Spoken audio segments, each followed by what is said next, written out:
네, 안녕하세요. 네, 차세대 교육부와 청소년부를 섬기고 있는 김다솔 목사입니다.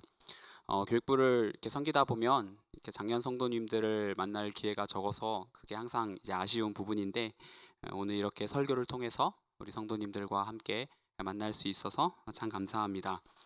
귀한 기회를 허락해 주신 우리 교회와 또 교회 구성원 분들께 깊은 감사드립니다. 너무나 귀한 기회인 만큼 최선을 다해서 열심히 말씀을 나누겠습니다. 그러다 보니 오전에는 좀 길어졌는데 지금 최대한 짧게 하는 것이 저의 목표입니다. 저는 오늘 자유에 대해서 이야기하려고 합니다. 그래서 오늘 설교 제목이 우리가 꿈꾸는 자유입니다. 원래 제목은 내가 꿈꾸는 자유였습니다. 사실 오늘 설교는 제 자신에게 하는 설교입니다. 이제 이 설교를 하면 이 설교한 만큼 살아야 되는데 살 자신이 없어서 두렵고 떨리는 마음이 있습니다. 그러나 한편으로는 또 생각하면 할수록 제 마음을 두근거리게 하는 그런 꿈이라서 제가 꼭 이야기하고 싶은 꿈이기도 합니다. 오늘 설교는 제 개인적인 꿈이기도 하지만 또 성도님들을 그 꿈에 초청하는 것이 의미가 있다라는 생각이 들어서 제가 제목을 우리가 꿈꾸는 자유라고 고쳐 적어 보았습니다. 저는 자유라는 단어를 가지고 6개월 가까이 씨름했습니다. 이 단어에 대해서 고민하게 된 계기가 약간 재미있는데, 저희 목포에 제 할머니가 계십니다. 근데 이제 할머니는 제가 영적으로 가장 많은 빚을 지고 있는 분이십니다. 우리 할머니, 그래서 제가 어떤 기도 제목이 있으면 항상 저희 할머니에게 전화를 드려요. 할머니의 이제 하루 일과 대부분은 교회에 가서 기도하는 일입니다. 그래서 나라와 민족과 교회와 우리 가족들을 위해서 항상 기도하십니다. 그래서 제가 이제 항상 전화를 드리면 입버릇처럼 하시는 말씀이, 다솔아, 내가 손주 중에서 네 1등으로 너를 위해서 기도한다, 그 이야기를 이렇게 자주 해주십니다. 그래서 기도 제목이 있으면 저는 할머니에게 바로 전화를 하는데, 그날은 이제 기도 부탁하고 싶어서가 아니라 그냥 안부 인사차 전화를 드렸습니다. 근데 할머니가 특이한 질문을 하시더라고요. 한 번도 저에게 그런 질문 하신 적이 없는데 저에게 먼저 뭐 힘든 일이 없냐고 물어보셨습니다. 그래서 저는 없는데요? 이렇게 대답했죠. 실제로 없었거든요. 근데 이제 그 다음에 저희 할머니가 하시는 말씀이 좀 재미가 있는데, 저희 할머니가 부흥회를 가셨대요. 부흥회를 가셔서 헌금 시간이 됐는데 제 이름을 적어서 그 헌금을 하신 거예요. 근데 그 부흥회를 이끄시는 목사님이 그 헌금 봉투를 보시고 제 이름을 보시고 하는 말씀이, 이 사람은 지금 자유롭고 싶습니다 라고 말씀을 하셨다는 거예요. 근데 저희 할머니가 걱정이 되는 거예요. 우리 손주가 지금 용인에서 부목사로 지금 사역하고 있는데 뭔가 교회에서 자유롭고 싶나 보다라고 생각을 하셨던 것 같아요. 그렇게 말씀하셨어요. 그래서 괜찮냐고, 네, 할머니 저 괜찮아요 라고 말씀을 드렸습니다. 그리고 제가 할머니, 그 부흥사 목사님은 죄송하지만 좀 가짜인 것 같습니다 라는 말씀을 목구멍까지 올라왔다가 다시 넣습니다. 제가 부흥사 목사님께 죄송하지만 그렇게 생각한 이유가 있는데요. 왜냐하면 이 세상의 모든 사람들이 다 자유롭고 싶어 하기 때문입니다. 생각해보면 우리 중에 자유롭고 싶지 않은 사람은 없습니다. 어떤 사람은 직장에서 자유롭고 싶고요. 또 어떤 사람은 가족 부양의 책임에서 자유롭고 싶고요. 또 어떤 사람은 자신이 지고 있는 책임에서 자유롭고 싶고, 또 어떤 사람은 아픈 몸이 있으면 그 병으로부터 자유롭고 싶고, 다 우리는 자유를 갈망합니다. 그래서 모든 사람에게 해당되는 말을 하신 그 부흥사 목사님의 말씀이 틀렸다고 생각했고 가짜라고 생각했던 거죠. 근데 전화를 마치고 제가 곰곰이 이 자유라는 단어에 대해서 생각을 해봤습니다. 그게 정말 내게 필요한가? 고민하다가 결심하기를, 내가 그 부흥사 목사님을 신뢰하지는 않지만 나를 위해서 기도하시는 할머니를 신뢰하기 때문에 이 자유라는 단어에 대해서 한번 진지하게 생각해 보기로 결심했습니다. 그날부터 저는 이제 성경을 뒤적거리면서 성경은 자유를 뭐라고 하고 있나, 그것을 찾기 시작했죠. 그러다가 만나게 된 본문이 오늘 본문입니다. 저는 오늘 본문을 통해서 어떤 직장이나 책임이나 문제로부터의 자유가 아닌 그리스도인이라면 마땅히 누려야 할 참된 자유가 무엇인지를 함께 나누고자 합니다.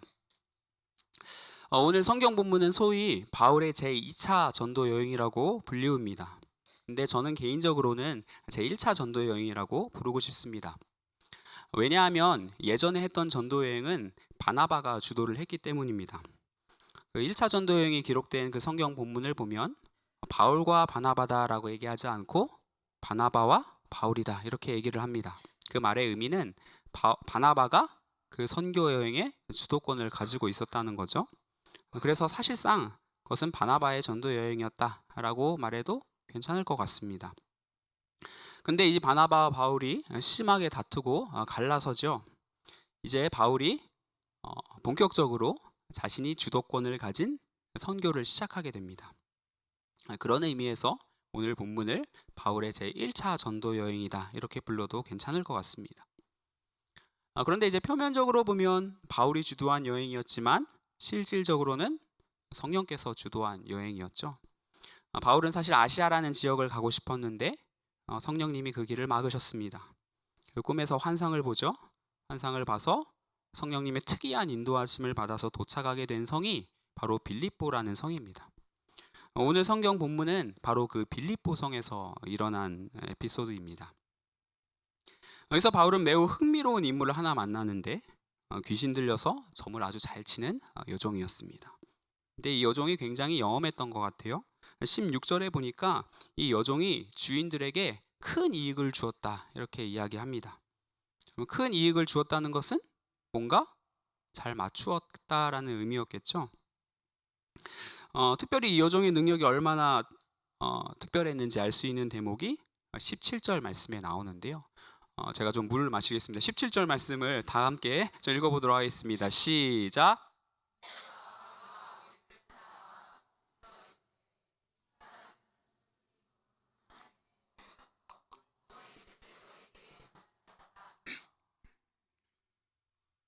네. 이 여종은 누가 알려주지도 않았는데 바울이 어떤 사람인지를 아주 정확하게 꿰뚫어 봤습니다. 굉장히 실력이 있는 여종이었죠. 근데 제가 이 본문을 묵상하다가 탁 멈춰 섰던 단어가 있습니다. 그 단어가 18절에 나오는데요. 우리 화면에 나오는 18절 말씀도 다 같이 한번 읽어보겠습니다. 시작.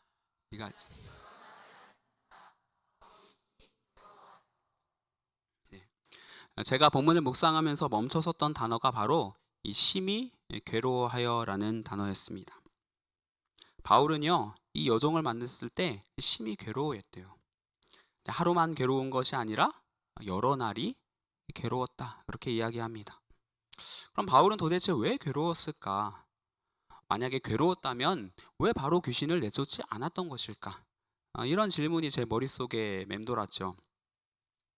저는 그 이유를 너무나도 알고 싶어서 헬라어 원문을 살펴봤습니다. 설교 때 헬라어 이런 얘기하는 거 별로 좋아하지 않는데 헬라어 원문을 살펴봤는데 그랬더니 이제 심히 괴로워했다라는 표현은 헬라어로 디아포네오마이라고 한다는 것을 알았습니다.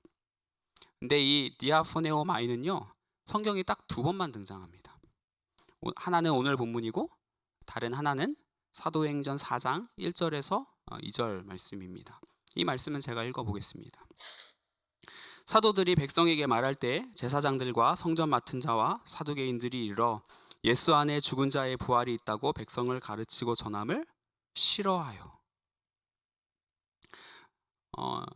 이 대적들이 사도들이 전하는 복음을 싫어했다라고 말하는데 여기에서 사용된 단어가 바로 디아포네오마이입니다. 우리 성도님들 그 당시 종교 지도자들이 그 사도들을 보면서 얼마나 치를 많이 떨었는지 다 알고 계시죠, 그죠? 그 적대감을 잘 공감이 충분히 되시지요? 근데 바로 그 적대감이 디아포네오마이입니다. 바울이 바로 지금 그 감정을 느끼고 있는 겁니다. 그러면 바울이 뭐가 그렇게 싫었나? 뭐가 싫었나? 귀신이 그렇게 싫었던 건지 이런 질문을 던지다가 아마 저는 사실 그 여종이 던지는 메시지가 듣기 싫었던 것 아닐까 생각을 해봅니다. 그 여종은 이렇게 말했죠. 바울 이 사람은 진짜 하나님의 종입니다. 진짜 제대로 된 선교사입니다. 이 사람은 구원의 길을 여러분들에게 전합니다. 설교를 아주 잘하는 사람입니다. 그러니 여러분들 바울의 이야기 잘 들으십시오 라고 이야기를 했는데, 바울은요 그 이야기가 너무나 듣기 싫은 거예요. 디아포네오 마이 한 거예요. 여러분, 이게 공감이 잘 되시는지 모르겠습니다. 저는 잘 공감이 되지 않아요. 제가 2주 전에 청소년부 설교를 마치고 나서 밖에 딱 나왔는데 고3 친구 하나가 저에게 쪼르르 달려와서 말했습니다. 목사님, 오늘 설교가 너무 좋았어요. 제가 기뻤을까요? 슬펐을까요? 저는 너무 기뻤습니다. 그 다음 제 청소년부 3년째 섬기고 있는데 그런 이야기를 들을 기회가 거의 없거든요. 5손가락 안에 꼽습니다. 3년째 돼서 이런 얘기를 듣다니 너무 기분이 좋았어요. 그 다음 주가 됐습니다. 설교를 죽을 썼다고 생각했어요. 절망하고 있는데 그 친구가 또 쪼르르 달려와서 얘기해요. 목사님, 오늘 설교 너무 좋았어요. 근데 제가 너무 기분이 좋은 나머지 바보처럼 웃어서 서로 민망한 분위기가 연출됐었습니다. 저는 저를 인정해주고 칭찬해주면 기분이 좋지 그게 싫고 그러지 않습니다. 근데 바울은 그 이야기가 듣기 싫었나 봐요. 저는 바로 이 대목에서 제가 찾던 그 자유를 발견할 수 있었습니다. 그것은 바로 욕심으로부터의 자유인 거죠. 저는 오늘 본문이 사실상 바울의 제1차 전도 여행이라고 말씀드렸습니다. 기억하시죠? 그러니까 이제 성령의 이끌림을 받아서 첫 걸음을 내딛는 순간입니다. 근데 저는 이 본문을 묵상하면서 예수님이 성령을 받으시고 성령의 이끌림을 받아서 가장 처음 했던 일이 무엇이었는지를 기억해냈습니다. 그것이 무엇이었나요? 사단에게 시험받는 일이었죠. 광야에 이끌려서 사단에게 시험을 받았습니다. 돌을 빵으로 바꿔라. 높은 곳에서 뛰어내려라. 나에게 절해라. 이 시험을 통해서 사단은 권력, 명예, 또 인간의 기본적인 욕구에 관한 시험을 했죠. 저는 어쩌면 바울이 이 빌립보라는 성에서 그 예수님이 받으셨던 시험을 동일하게 받고 있었던 건 아닐까 생각해 보게 됐습니다. 바울은 이 시험을 무사히 잘 이겨냈죠. 그 이유가 뭘까요? 예수님 때문이었을 것입니다. 빌립보서 3장 7절에서 8절 말씀, 저희들이 잘 아는 말씀이죠. 다 같이 한번 읽어보겠습니다. 시작.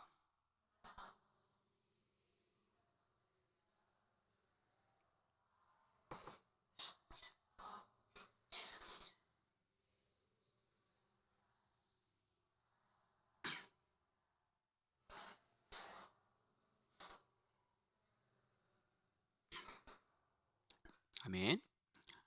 네, 쉽게 말하면 바울의 입맛이 바뀐 겁니다. 예수님을 믿고 나니까 입맛이 달라진 거죠.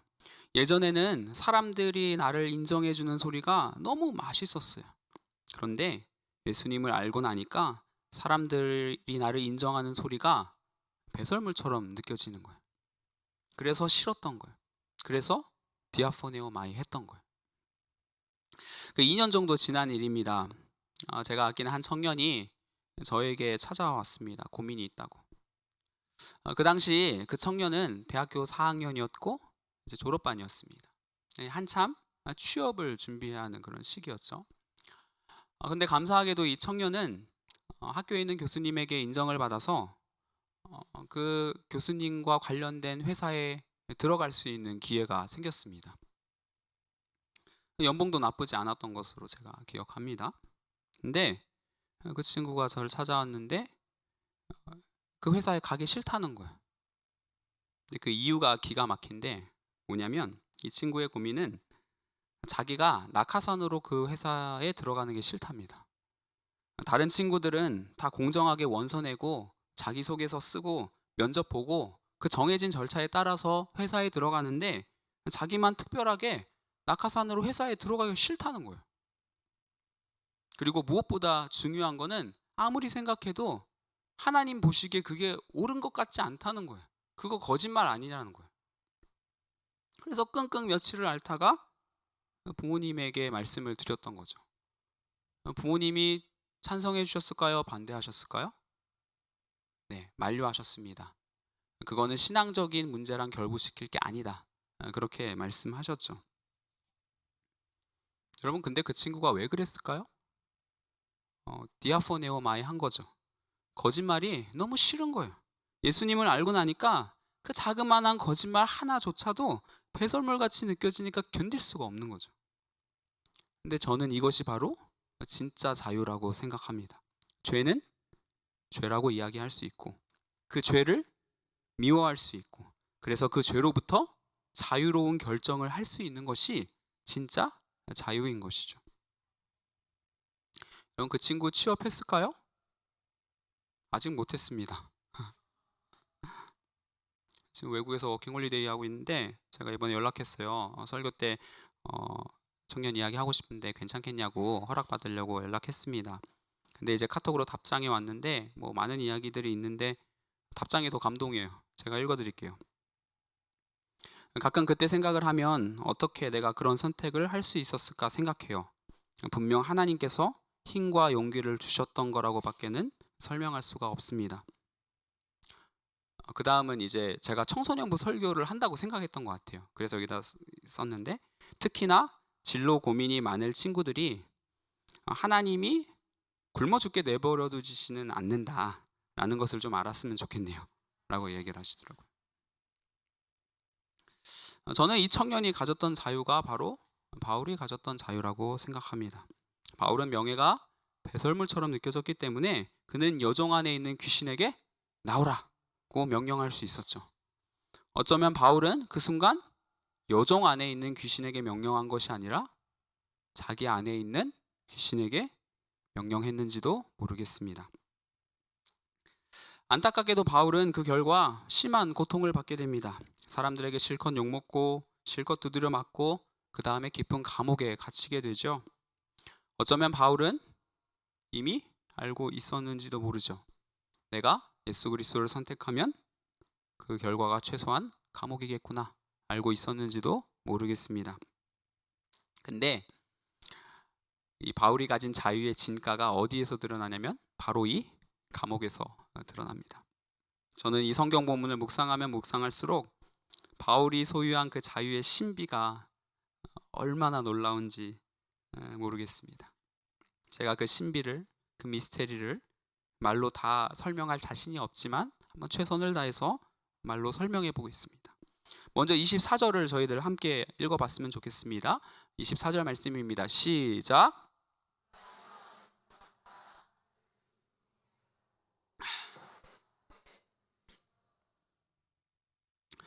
네, 이 말씀이 어떤 의미일까요? 저는 이렇게 드렸습니다. 인간이 할 수 있는 모든 방법을 다 동원해서 바울을 구속했다는 겁니다. 깊은 감옥, 그리고 든든한 착고. 여러분, 그런데 이것이 바울을 구속할 수 있었습니까? 없었습니까? 구속할 수 없었습니다. 이것이 바울이 가진 자유의 신비였죠. 거기서 이제 바울이 찬양을 합니다. 원래 설교문에는 여기서 노래를 하나 부는 걸로 돼 있는데 넘어가겠습니다. 근데 바울이 하나님을 찬양하기 시작하자 그 순간 바울을 올가매고 있던 모든 묶였던 것들이 다 풀려납니다. 이것이 바울이 가진 자유였습니다. 더 놀라운 사실이 있는데 바울이 도망치지 않았다는 거예요. 이게 미스테리예요. 감옥이 무너졌는데 도망치지 않았습니다. 바울이 가진 자유는 뭐였냐면 갇혀 있는데 갇혀 있지 않은 거예요. 그리고 갇혀 있지 않는데 갇혀 있는 것입니다. 이것이 그리스도인이 가진 자유의 신비인 거예요. 바울이 왜 감옥에 갇혀 있기로 선택했을까요? 아마도 간수를 살리기 위함이었겠죠. 27절에 보니까 간수가 옥문이 열린 걸 보니까 자결하려고 했다고 합니다. 아마 죄수들이 도망치면 그 책임을 자기가 오롯이 져야 했겠죠. 저는 상상해 보는데 아마 그 책임을 간수 혼자만 지지는 않았을 것 같습니다. 그러면 굳이 자결할 필요가 없죠. 아마도 그 피해가 가족에게까지 갈 거라고 생각했던 것 같아요. 이건 제 상상입니다. 성경적인 근거는 없습니다. 근데 그 다음에 바울이 했던 말이 주 예수를 믿으라 그럼 너와 내 집이 구원을 얻겠다고 말을 했기 때문에 아마도 그런 가족을 살리기 위해서 그런 결단을 했던 것 같아요. 어쨌든 바울은 생명을 살리기 위해서 기꺼이 그 감옥에 남아있기로 결단합니다. 바울이 가진 자유의 힘은 여기에서 끝이 아닙니다. 저는 오늘 본문을 아무리 묵상해도 풀리지 않는 질문이 있습니다. 그것은 바로 바울과 함께 있던 죄수들입니다. 오늘 성경은 바울이 홀로 감옥에 갇혀 있다고 이야기하지 않습니다. 성경의 25절에 보면 다른 죄수들이 있었다 그래요. 근데 신기하죠? 여러분, 그 죄수들이 도망을 쳤나요? 안 쳤나요? 그 죄수들도 도망을 치지 않았습니다. 왜일까요? 그 죄수들이 뭐 양심범이나 정치범이나 아니면 다 크리스찬이라서 그랬을까요? 그럴 수도 있겠지만 상상해보건대 그 중에 한두 명 정도는 극악무도한 죄인이 섞여 있었을 거라고 우리는 충분히 예상해 볼 수 있습니다. 근데 그들도 도망치지 않았어요. 바울과 함께 하기로 결단합니다. 저는 그 이유를 바울만이 가지고 있는 자유에서 찾았습니다. 아마 그 죄수들은 바울이 가진 그 자유의 신비에 매료되었을 거예요. 예수 그리스도만이 줄 수 있는 자유, 이 세상 그 어떤 것도 올가맬 수 없는 자유, 다른 사람을 살리기 위해서 기꺼이 감옥에 갇혀 있기로 결단할 수 있는 자유, 갇혀 있지만 풀려 있고 풀려 있지만 갇혀 있는 그 자유의 신비에 매료되었기 때문에 죄수들이 도망칠 수가 없었던 거예요. 제가 2달 전에 비전 트립을, 저희 제주도 비전 트립을 준비하고 있는데 그 사전 답사를 하기 위해서 2달 전에 좀 다녀왔습니다. 거기에서 이번에 수련회 때 만나게 될 서성환 목사님을 제가 뵙고 한 4시간 정도 교제할 수 있는 시간이 있었습니다. 근데 제가 그 목사님을 뵙고 나서 깨닫게 된 성경 구절이 하나 있는데요. 그동안 머리로는 이해했는데 가슴으로 이해하지 못했던 성경 구절이 하나 있는데 바로 마태복음 4장 22절입니다. 마태복음 4장 22절에 보면 이렇게 얘기해요. 그들이 곧 배와 아버지를 버려두고 예수를 따랐다, 이렇게 얘기합니다. 예수님을 만난 제자들이 다 버렸어요. 다 버리고 예수님한테 갔어요. 저는 이게 항상 어려웠습니다. 어떻게 사람을 딱 한 번 만났는데 자기가 가진 모든 것을 다 버리고 쫓아갈 수 있나? 그런 생각을 했었는데요. 제가 서성환 목사님 만나면서 그 질문이 풀렸어요. 그분과 만나면서 대화하는 가운데 제 마음속에 어떤 소원이 생기냐면, 내가 제주도에 와서 한 1, 2년 정도 정말 다 접고 제주도 와서 이분에게 1, 2년 정도만 정말 배우고 싶다라는 소망이 막 뭉게 막 올라오더라고요. 근데 그분이 이제 하셨던 이야기 중에서 제 마음을 가장 많이 흔들었던 이야기가 있는데요. 이제 그 목사님이 가지신 자유에 관한 이야기죠. 그 목사님은 지금 현재 개척교회를 하고 계십니다. 크지 않은 개척교회를 하고 계신데 원래는 제주도에서 가장 큰 1등 교회를 하고 계셨던 거예요. 근데 그 교회에 있다 보니까 이 교회 구조 자체가 숫자를 불리고 또 우리는 제주도에서 1등 교회입니다 라는 그 타이틀을 유지하기 위해서 애쓸 수밖에 없는 그런 구조인 거예요.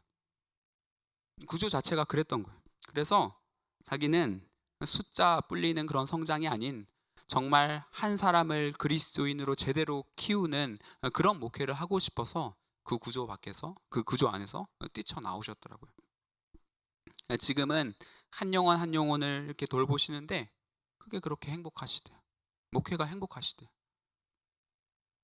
저는 그 자유에 완전히 매료됐습니다.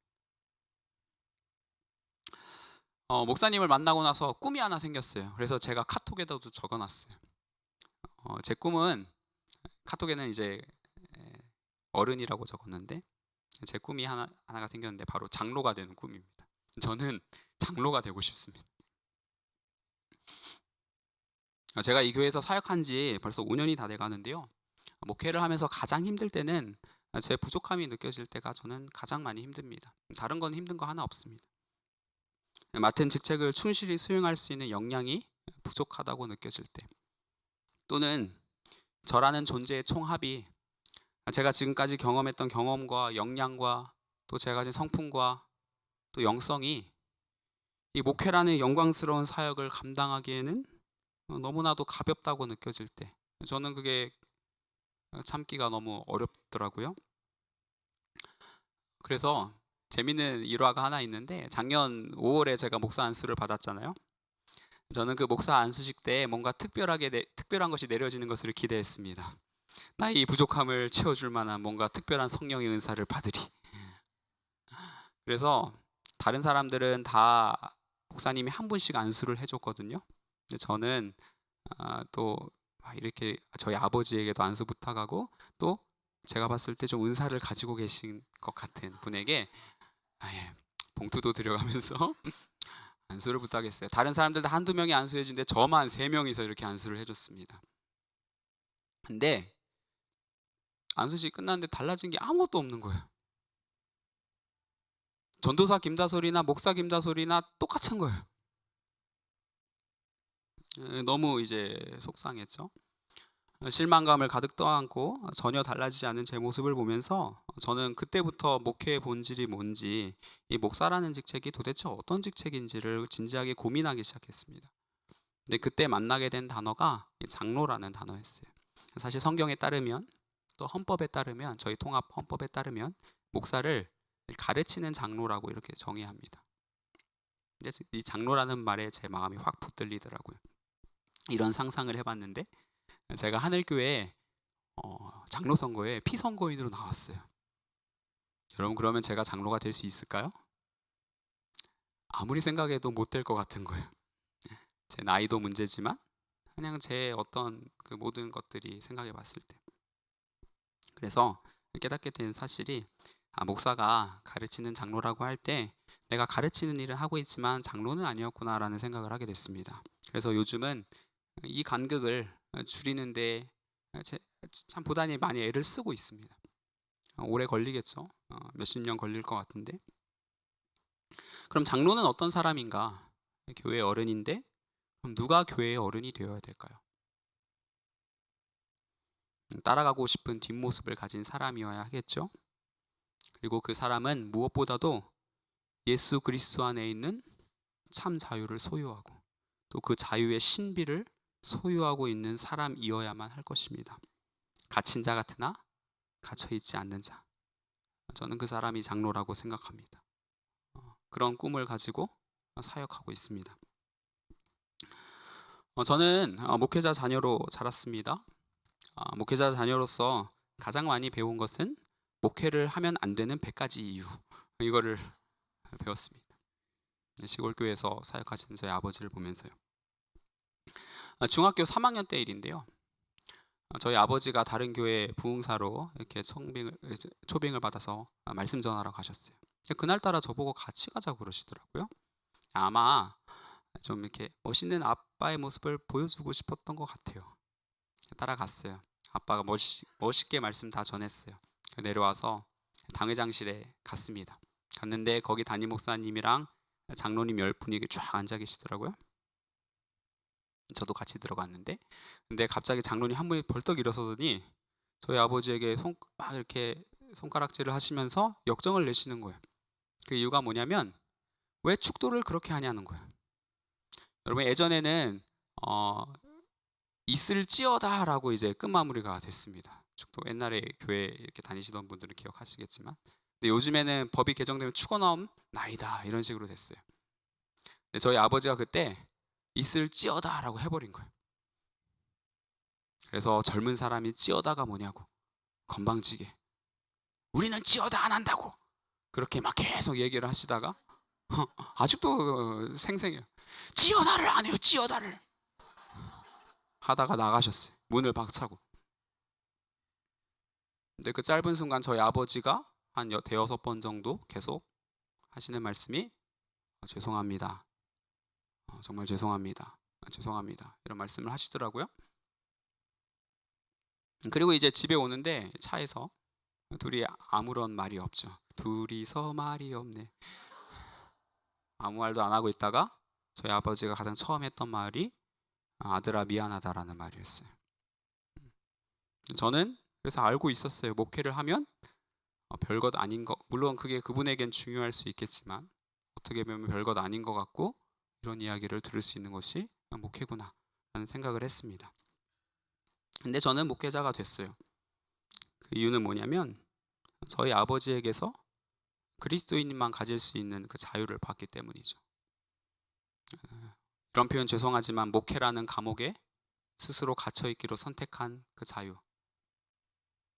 또 그 전라북도 김제 시골 작은 한 마을에 갇혀있기로 선택하신 그 아버지를 보면서 그리스도인이 가진 그 자유의 신비를 힐끗 보았고, 저는 그런 신비라면 제 평생을 걸어볼 만한 가치가 있다고 생각해서 목회자가 됐습니다. 근데 이런 이야기는 저의 전유물이 아닌 것 같아요.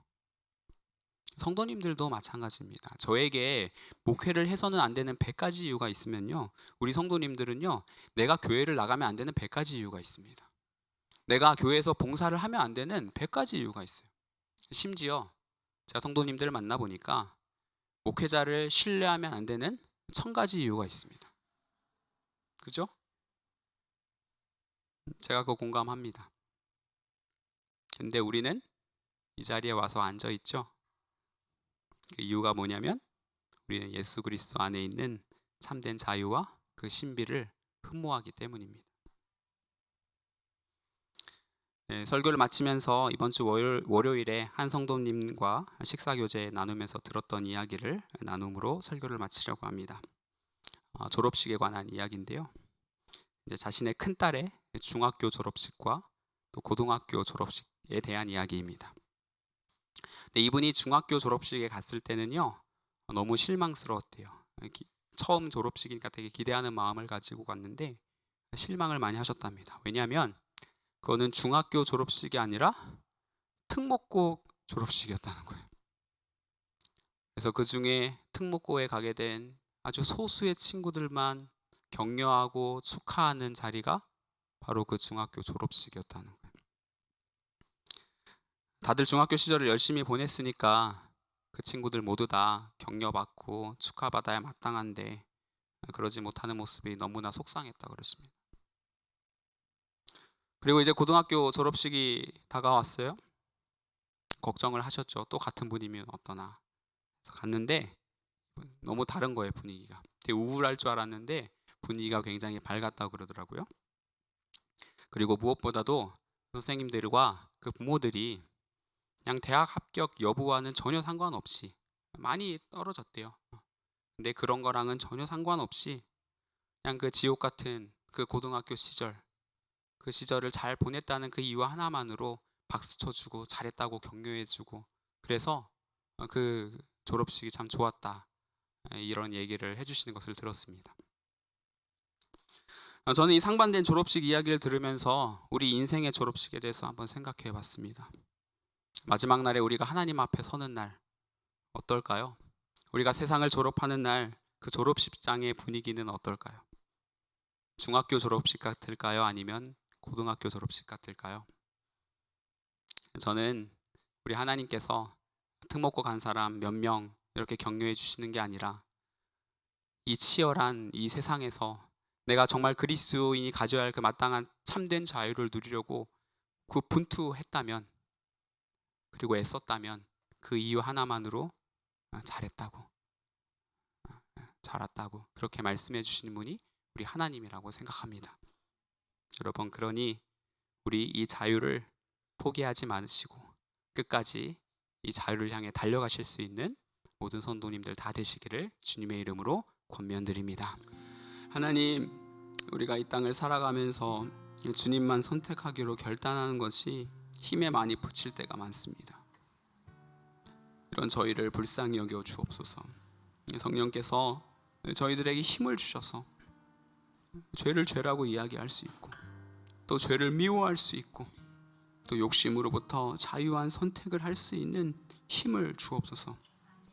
하나님, 우리 성도님들 중에서 특별히 깊은 감옥에 갇혀있는 듯한 고통을 겪고 계신 분들이 너무나 많습니다.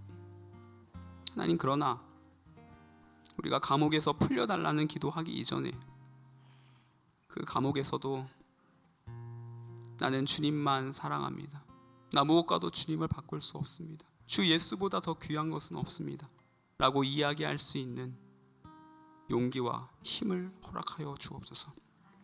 감사드리며 예수님의 이름으로 기도드립니다.